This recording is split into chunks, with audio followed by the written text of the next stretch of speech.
Good morning and welcome to this Sunday service with the Eno River Unitarian Universalist Fellowship. I'm Reverend Jacqueline Brett, and whoever you are, wherever you come from, whatever your race, gender, whomever you love, and wherever you are on your spiritual journey, we welcome you. If you're new to this community, and especially if you're visiting today, I invite you to introduce yourself in the chat box. You'll also find a link there that will help you to find out more about us. At this time, all of our Sunday services and programs are online. Our campus remains closed as we do our part to help slow the spread of the coronavirus. But we always have a lot going on here. So do consult our weekly e-news and our web calendar at ERUUF.org. That's ERUUF.org to find out more. I am so pleased this morning to let you know that we have two very special guests. Our service is being led by the Reverend Mary Katherine Morn, CEO and President of the Unitarian Universalist Service Committee, or UUSC, our UU Global Human Rights Organization. Reverend Morn is joined by the Reverend Laura Randall, UUSC's Associate Director of Congregation Relations. They are both here with me now. And I invite you to give a warm welcome in the chat box to Reverends Morn and Randall. And so to let you know a little about them, Reverend Mary Katherine Morn began her tenure as the President and Chief Executive Officer of UUSC in June 2018. She brings to her leadership a profound commitment to the work of justice and focus on building teams and resourcing a transformative mission through partnerships. Previous to her denominational service, Reverend Morn served as Senior Minister of the Unitarian Universalist Congregation of Fairfax in Oakton, Virginia. And she also grew small, mid-size, and large congregations in 5 different states, including Texas, Alabama, Washington, D.C., Georgia, and Virginia. Reverend Morn has also served our denomination in a variety of many other roles. As a member of UUSC's development team, Laura Randall facilitates partnerships to strengthen the impact of UUSC and the social justice reach of UU communities. Through preaching, teaching, relationship building, and fundraising, Laura connects the work of UUSC to Unitarian Universalist congregations. Prior to joining UUSC, Laura served as the Legacy Gifts Manager for the Unitarian Universalist Association. Her ministry has also included hospice chaplaincy and Alzheimer's education and advocacy. So that's who they are. And so that you can meet them directly, they will also host this morning's virtual coffee hour on Zoom. They'll be joined by their colleague, Heather Vickery, coordinator for congregational activism at UUSC. And each of you is invited to attend, and I really hope you'll do so. UUSC's work in partnership with grassroots communities in the U.S. and around the world is serious, it's profound, and it will stir your heart. Information on how to join Coffee Hour will be displayed on screen and in the chat box at the end of the service. So we would not be able to bring this service to you without the work of some very special people. Sean Trimble and Jenny Jolly are the tech team for today's service. Kate Lewis is on piano, and we're also featuring music from the virtual choirs of UU congregations from around the country. If you want to sing along and don't see the words on screen, please look for them in the chat box. And so now, let us all center ourselves. And let's take together a deep breath in.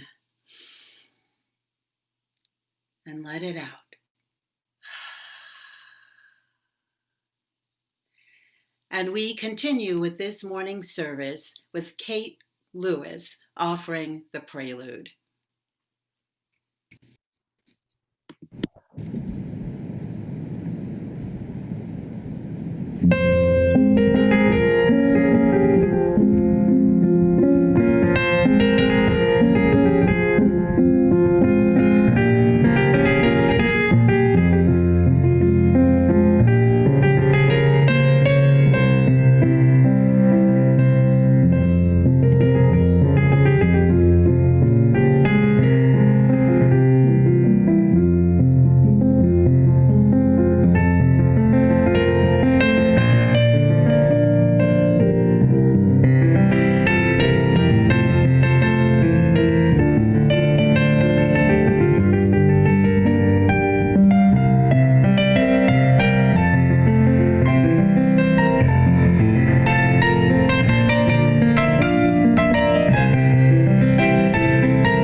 Morning, River.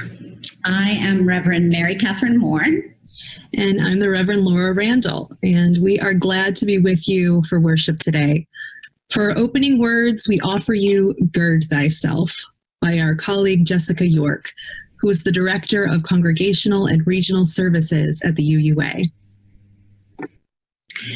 This is not a prayer that you may find hope, for hope is a luxury that some cannot find and others cannot afford. This is not a prayer that you find more love in the world, though I hope you continue to feel love and send love to those near and far. I pray instead that you may find tools. A hammer lying half hidden in the grass. A roll of duct tape curled up and forgotten on a high shelf in the back of the closet. A wrench poking out of the back pocket of a stranger. Take these tools and gird thyself. A hammer for justice. Duct tape to hold together your broken heart. A wrench to grip and provide advantage in applying torque to turn objects or turn the world. Take these tools and others you may find in places expected and unexpected. Take these tools and gird thyself. For weeping may last through the night, but the work begins in the morning.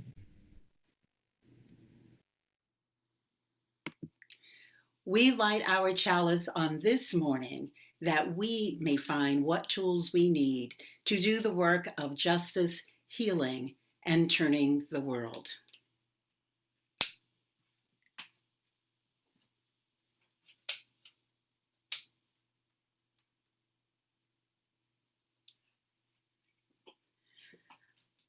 Our first hymn this morning is Spirit of Life, presented by the virtual choir of All Souls Church Unitarian in Washington, D.C.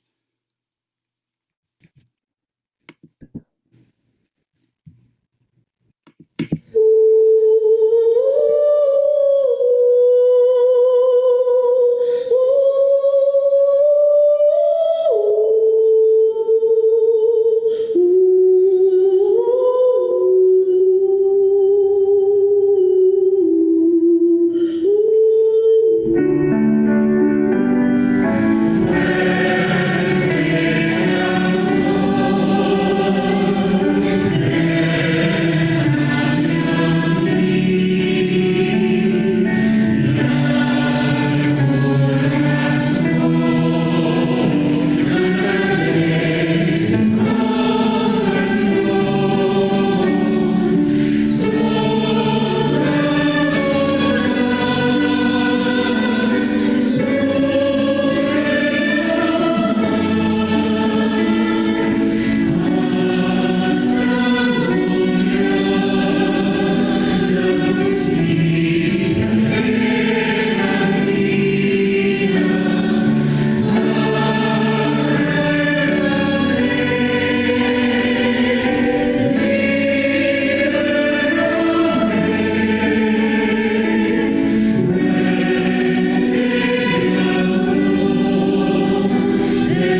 Hi, friends. It's great to all be together even while we're staying in our homes.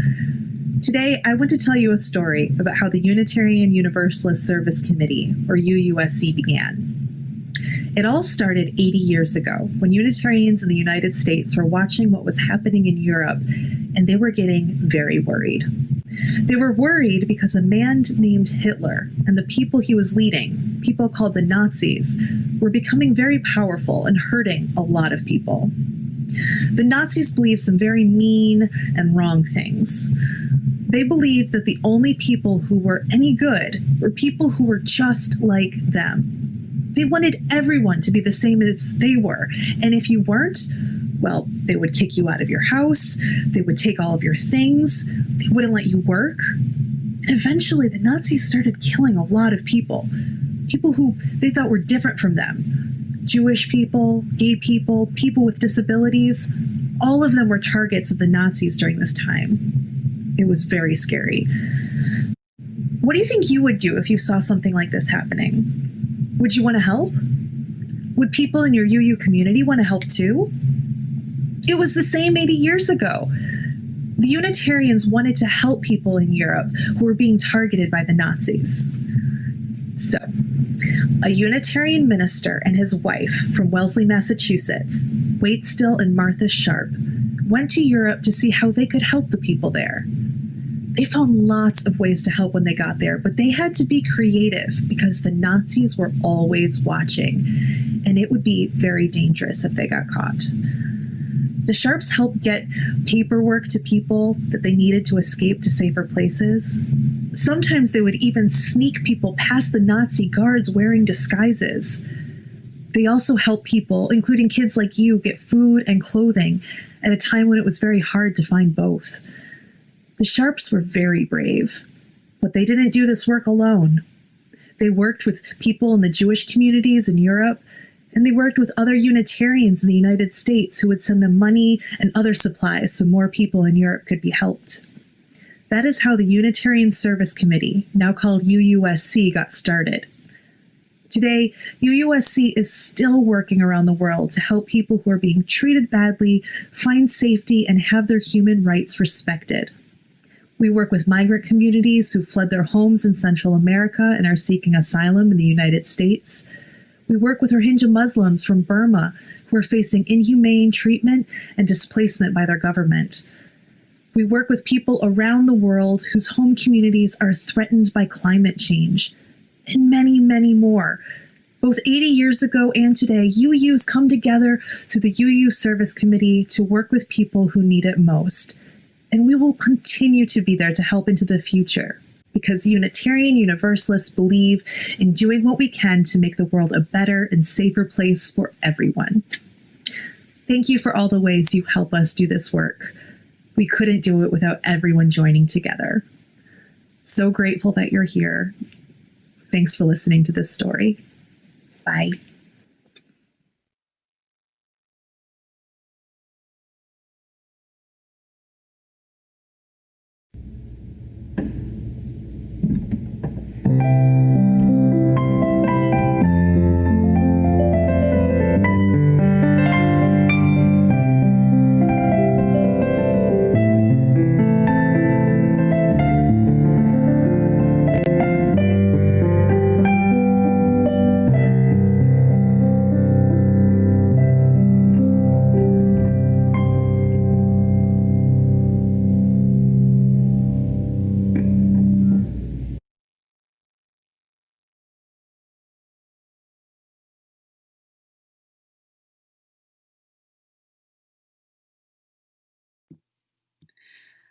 I invite you to join me for this morning's prayer, adapted from the words of Reverend Marta Valentine. Spirit of the circle that is love, we are here.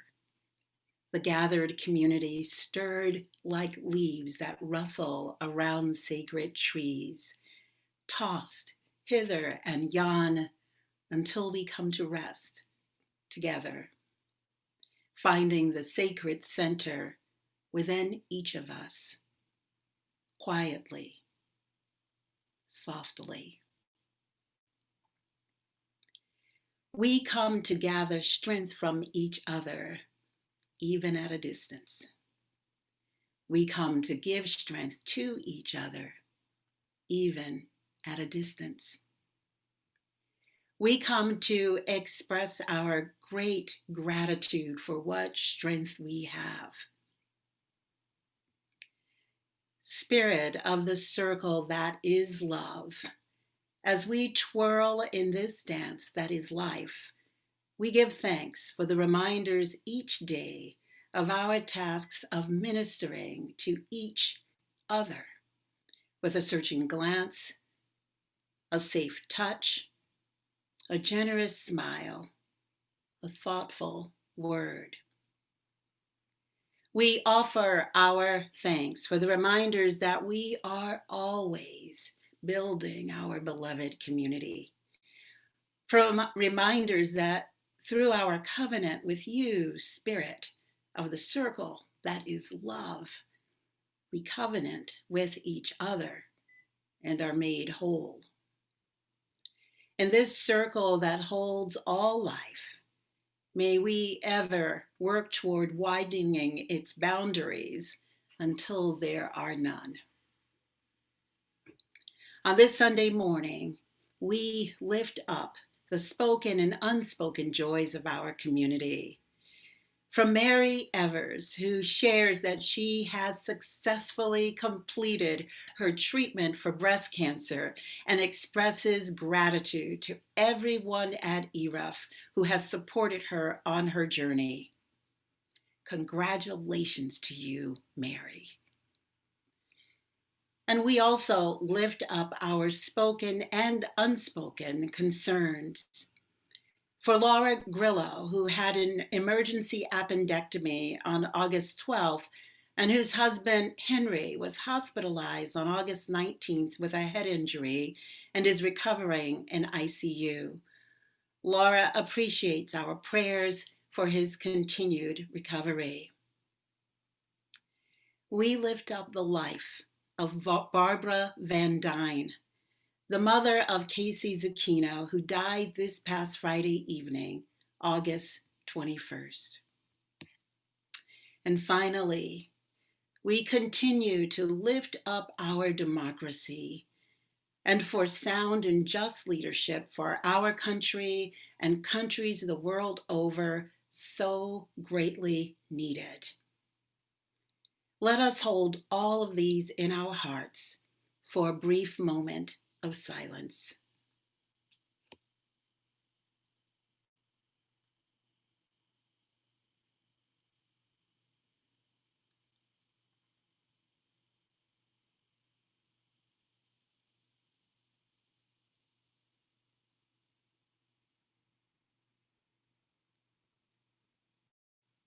Amen, Ashe, and blessed be. Our music for meditation is Come Healing by Leonard Cohen, performed by First Unitarian Congregational Society of Brooklyn, New York.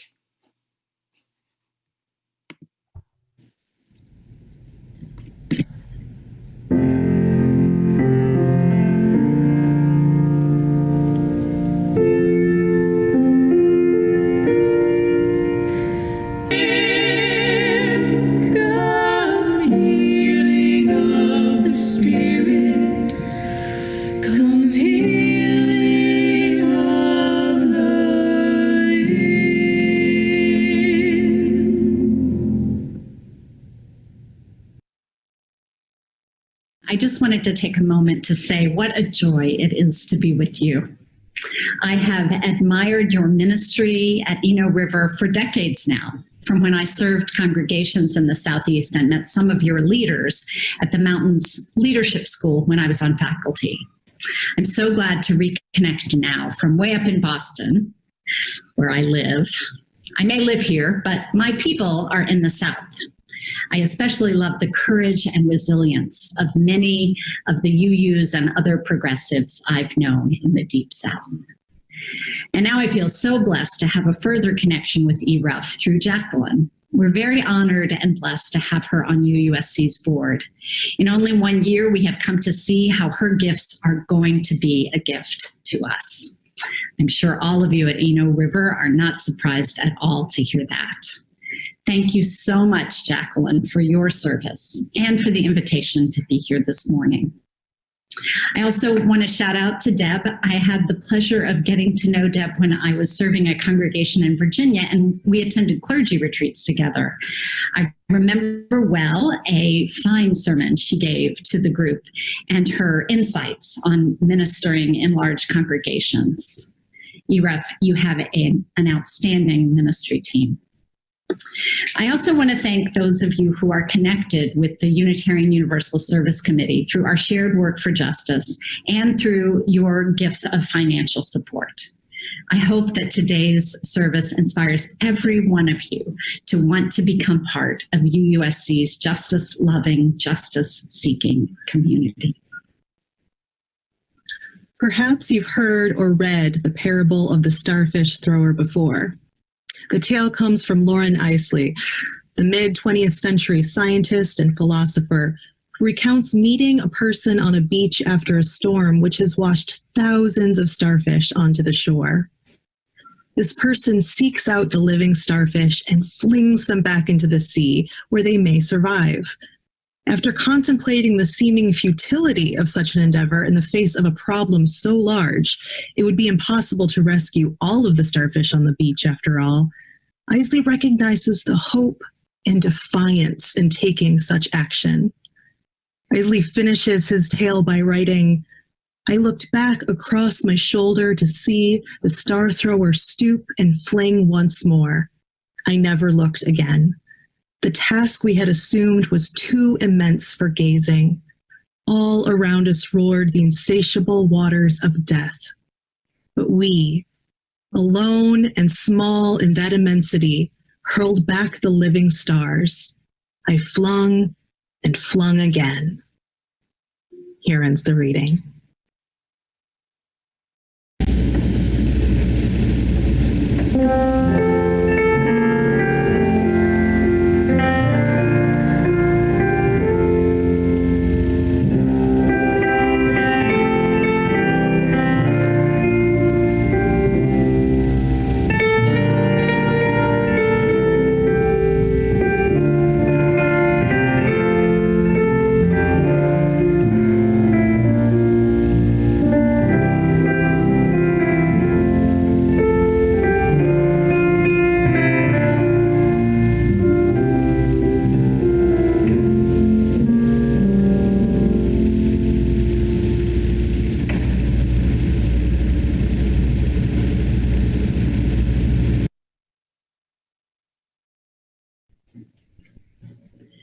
Traditionally, at the start of my sermons, after stepping into the pulpit, I would take a slow, deep breath that would give me time to survey the congregation and say a very quick little prayer to ground myself.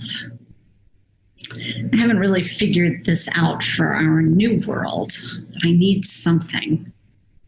So I'm going to just take a deep breath and picture your beautiful sanctuary filled with your warmth and energy. I invite you to join me.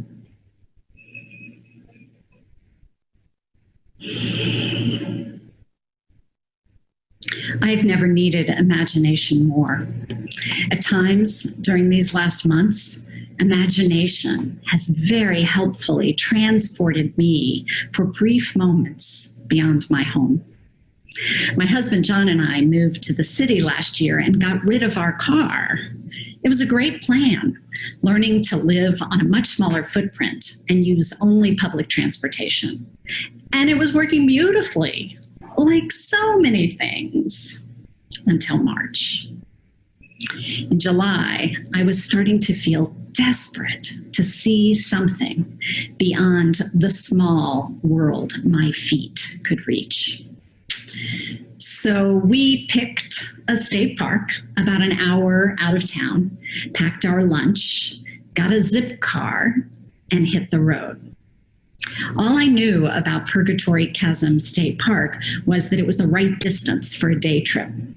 I have since learned that the state park is on land cherished and traditionally protected by the Nipmuc peoples, a tribe of now 600 living in Massachusetts. The half-mile-long chasm is a treacherous hike. I picked this picture of the chasm with visitors so you can get a sense of the scale. The slow pace needed to navigate the climbing on stone helped ensure that I stopped often to take in the incredible scale and danger of the chasm. The stones, large and small, above me and below. When I am asked to choose a symbol for my spirituality, I usually choose a stone. I am in awe of and grounded by rubbing a small, smooth stone and trying to comprehend the ages and ages of forces that have created the smooth surface. The patience. Canyons carved by the smallest streams are a great inspiration. I am reassured by the long view perspective of time revealed in stone. Well, several days after our visit, I was startled to learn that the chasm we walked that day was created in an instant. A moment of immediate, dramatic, disruptive, violent change. Scientists now believe the chasm was formed by the sudden release of glacial meltwater 14,000 years ago. Change sometimes happens like that. Stone is sometimes shaped by sheer and urgent power in an instant. In his reflection on saving the starfish along the ocean's shore, Lauren Isley writes, "All about us roared the insatiable waters of death." When I read that line, it brought to mind the creatures and the plants and habitat lost in that dramatic moment of change 14,000 years ago, not so far from where I am right now. Think of it. Water roaring from above, melted who knows how much earlier, working perhaps for a long time to find its escape. The power of water is so compelling. My friend's not quite 2-year-old granddaughter was with her at the beach in Delaware last week. My friend shared that every morning when Annie awoke, she would say, "I want to watch the ocean." This photo is not Annie, but Eleanor, another friend's daughter. She's at the Pacific Ocean.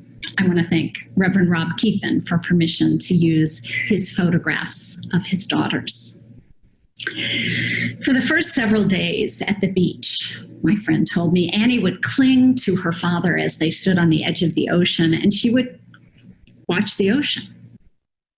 Finally, at the end of the week, she eased herself down, releasing her father's hand, and crouched into the water. I imagine she was taking measure of this immense world, of her place in it, of the world's power and her own. Perhaps in her young age, she has not yet been swindled into thinking she is insignificant in the face of it. All about us roar the insatiable waters of death. Lauren Isley saw this from the perspective of the starfish's life and his own. We can see it in the indifference of a novel virus and in the intimate violence of racism. It is always all about us. We are at a rare time in history when so much is revealed by the rapid change and disruption of this moment. What is revealed is not anything new. What is revealed is what too many of us have managed not to see, or not to see for very long. Even as we've understood, as Dr. King reminded us, that what affects one affects all. Yet we turn away. We turn away, I believe, not because we don't care, but because we underestimate our power. And then those of us with various forms of privilege, we get comfortable. And our gaze remains fixed toward truths that soothe us. The shaking of so many foundations around us has forced us to see so vividly, much more than most of us ordinarily see. Horrific inequality, systems designed precisely to maintain castes among us, the complicity of silence, and the seductive comfort of powerlessness. These times are urgently calling us to remember and to use our power. I'm a little embarrassed to tell you this, but I just realized a few months ago that I have actually been misstating UUSC's mission statement for the 2 years since I started my work here. Within the statement, not unexpectedly, is an affirmation of inherent worth and dignity. Well, actually there isn't. UUSC's mission actually affirms the inherent power and dignity of all people. After 30 years in UU ministry, repeating the beautiful words of our first principle, I just read right over the small but significant difference. At UUSC, we affirm the inherent power and dignity of all people. The power of compassion that demands our hands and minds and hearts be engaged in fulfilling the promise of human dignity and worth. The power of faithful imagination, the refusal to give in to the cynicism and powerlessness that tyrants and empires depend upon to thrive. Hear this, our cynicism is all a tyrant needs to win. These times are urgently calling on us to remember and use our power.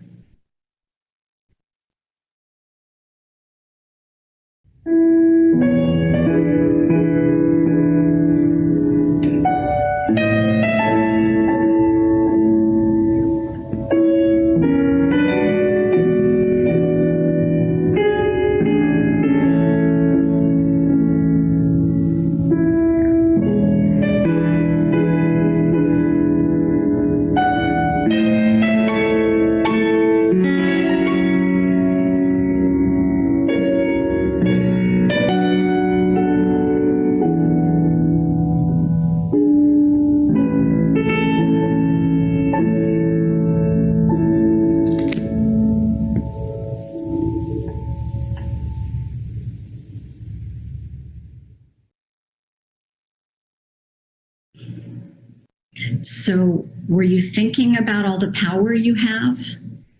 Getting comfortable with the idea of power? Starting to imagine how you might use your power? You aren't really buying it, are you? Well, mostly I don't either. And especially these days. I feel so small and less able than ever to accomplish things. The roar gets inside me, and sometimes I have to remind myself to breathe. I feel so alone.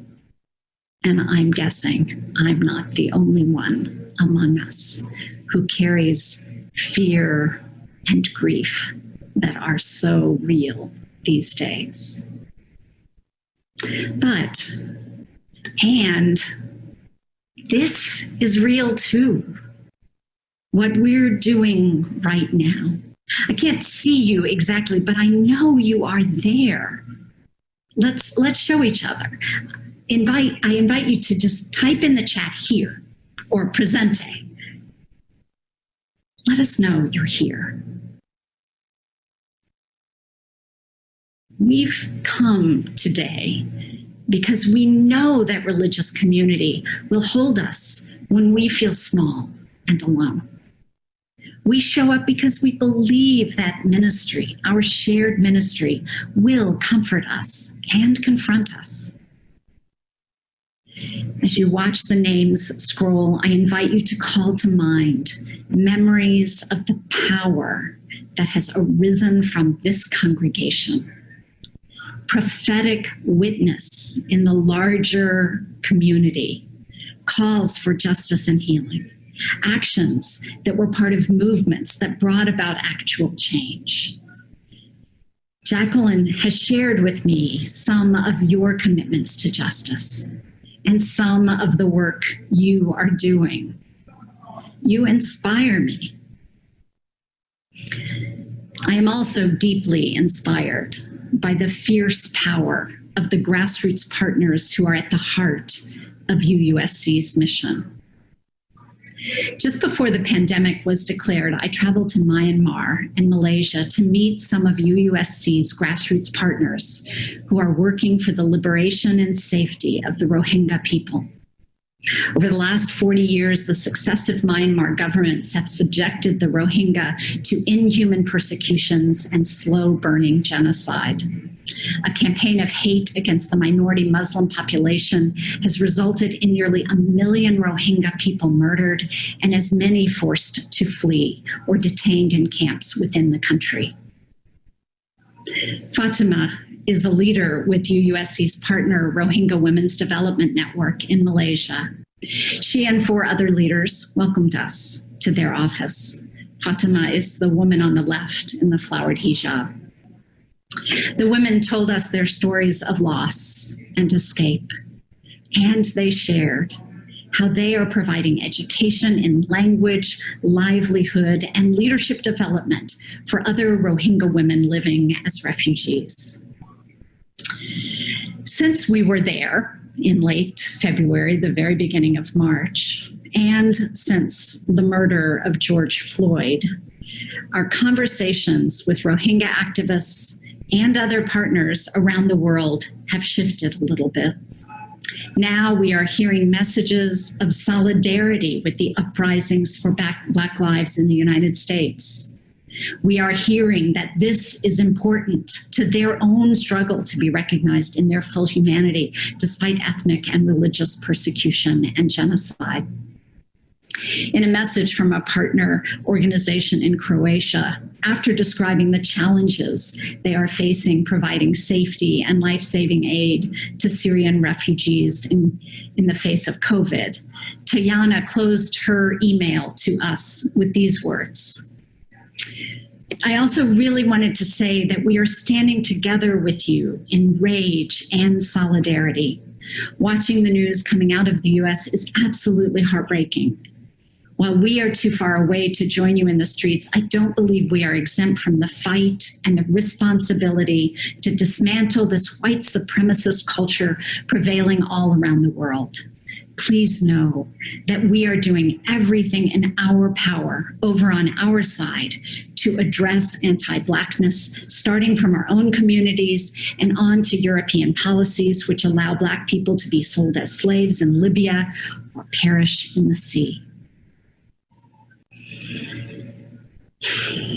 I am grateful for what I learn every day about fierce power from UUSC's grassroots partners.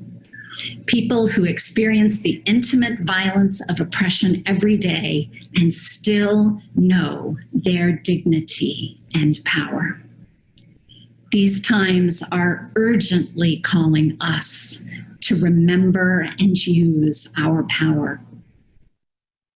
After glancing back at the starfish thrower one last time, Lauren Isley reflects, the task we had taken up was too immense for gazing. All about us roared the insatiable waters of death. But we, alone and small in that immensity, hurled back the living stars. I flung and flung again. Thank you, Eno River UU Fellowship, for your ministry. Blessings to you for comfort and health, for faithful imagination, and true knowledge of your power.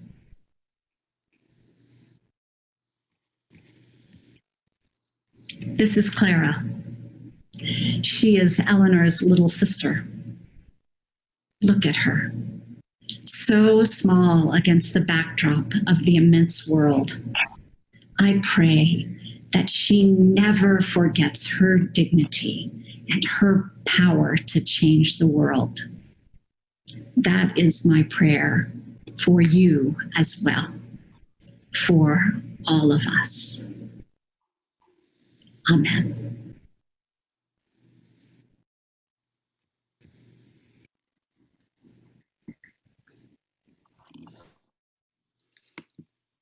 Thank you, Mary Katherine. And to all of us, as we have more friends of ERUUF visiting with us and sharing about the work that they're doing, I invite you to share the link to this service to the people in your service, in your circles, who can find out more, not only about ERUUF, but about UUSC as well. All you got to do is hit like, which is also a good thing for us, and then click and share your link. And you can do that for some of our other services as well. Today and for the rest of August, we are taking up an offering to do our part in extending the impact and reach of the work that UUSC is doing on behalf of social justice and human rights around the world. You may give right now using the link you'll find in the chat box, or you may give through ERUUF's website by clicking the Give button at the top of the screen on the website, and then the Give Now button. You may also send a check through the mail with UUSC indicated on the memo line. And as the effects of the pandemic begin to hit some of us hard, please be reminded that the Minister's Discretionary Fund is available. This is money that our members have given in order to help each other in times of need. Please contact one of the ministers if you think we might be able to help. Our music for the offertory is Meditation on Breathing, presented by the Holston Valley Unitarian Universalist Church of Johnson City, Tennessee.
We give thanks for our offering, and Mary Katherine will give our closing words.